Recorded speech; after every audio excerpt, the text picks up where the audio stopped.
আজকে আমরা এই ভিডিওর মাধ্যমে জানবো মাছ কেন পানিতে বসবাস করে এবং কথা বলতে পারে না। একবার হযরত আলী রাদিয়াল্লাহু তাআলা আনহুকে এক ব্যক্তি প্রশ্ন করলেন, হে আলী, পৃথিবীর অন্য সব প্রাণীর জবান থাকলেও মাছের কেন জবান নেই এবং মাছ কেন পানিতে বসবাস করে?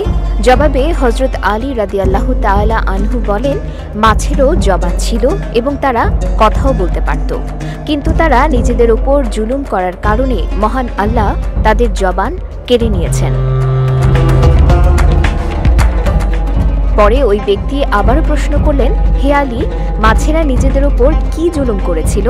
তখন হযরত আলী রাদিয়াল্লাহু তাআলা আনহু পুরো ঘটনা বর্ণনা করেন।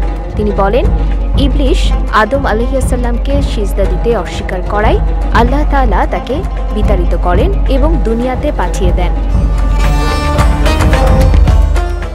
কিন্তু ইবলিশ দুনিয়াতে আসার পর সব ধরনের প্রাণীদের কুমন্ত্রণা দিতে লাগলো। সবার প্রথমে সে কুমন্ত্রণা দেয় মাছকে। ইবলিশ মাছকে বলে, সাবধান, মানুষ এসে পৃথিবীতে জুলুম অত্যাচার করে ঘুরে বেড়াবে, তোমাদের জীবিত অবস্থায় টুকরো টুকরো করে কেটে খাবে। সে সময় মাছেরা জল ও স্থলে চলাচল করতে পারত এবং কথাও বলতে পারত।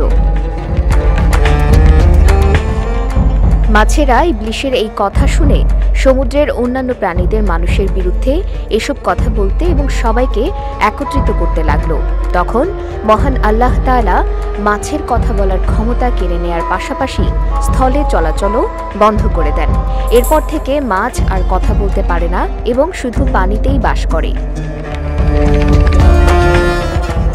শুধু তাই নয়, মাছের জন্য মহান আল্লাহ নতুন একটি বিধান জারি করেন, তা হলো মাছ জবাই করে খাওয়ার প্রয়োজন নেই।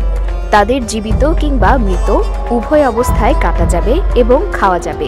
মূলত মাছ ছাড়া অন্য কোনো প্রাণী জবাই করার আগে মৃত অবস্থায় খাওয়ার জায়েজ নেই। এজন্য অন্য সব হালাল প্রাণীকে আল্লাহর নাম নিয়ে জবাই করার বিধান থাকলেও মাছের ক্ষেত্রে তা প্রযোজ্য নয়।